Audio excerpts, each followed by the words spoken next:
sengilekile kaningi.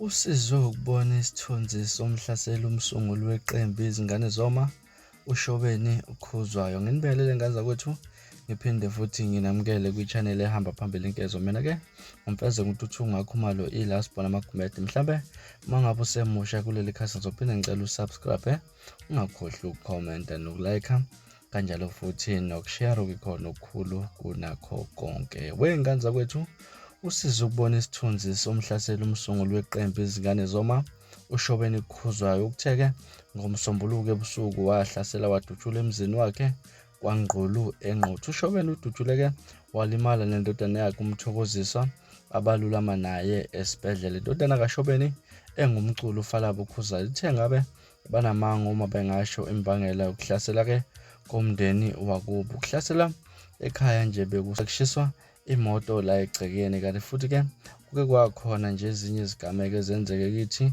bangazi ukuthi ke zisuka kuphi. La ke emphakathini bangu-8 abantu abahlaselwe bashona bedutshulwa. Uma ke angakhuluma ngokwakithi nje kusuke kwaba nezikhawu eziningana kubiza imihlangano yomphakathi nabantu abahlukahlukene okungathi balwa nabo laphana, kodwa ke bangafiki bona ke baye khona laphana ke indodana uFalabo usezakhela udumo ke ngokudlalela ukhuzane esigenxini emculo namaskanda. Uthe-ke ngeke azi noma izingxabano ezisusa ipolitiki ke noma amabhizinisi abakuwo bengumndeni. Bake-ke bafikelwa amaphoyisa bangazi ukuthi ke benzeni. Nangesikhathi ke ubaba beveza ukuthi ke ungumlandeli omkhulu weqembu elibusayo i-ANC, kukhona la emphakathini abangakujabulelanga lokho. Manje abazi ukuthi ngabe kwenzakaleni ukuba ubaba wakhe akaphumelanga ngaphandle, wabona ke akade bemhlasela. Uthu uma esho uthe ngesikhathi ekhuluma nocingo emiduze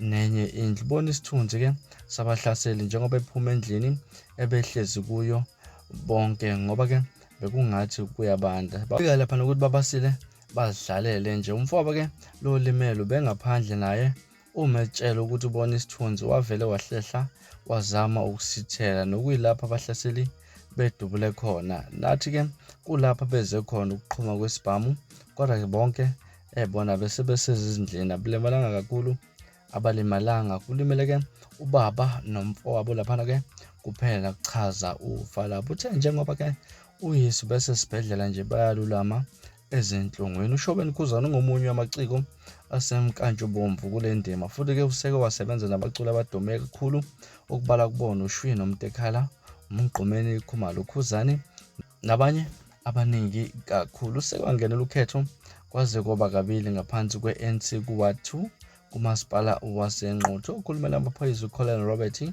usiqinisekisile lesi sigameko, wathi amaphoyisa aphenye icala lokuzama ukubulala. Ngaze kwethu lona daba esinilethela zona namhlanje kwezisenkezweni. Mhlampe thina kwakho ukuphawula ngalolu daba, ake sivele hlala no-comment section ungitshela ukuthi wena mhlambe lithini olwakho uvo ngalolu daba. Mina ngaze ukuthi ngilasibone sengiphuma kanjena, ngiyabuya kwividiyo elandelayo. Ningakhohlwa ukusubscribe, libe nosuku olumnandi.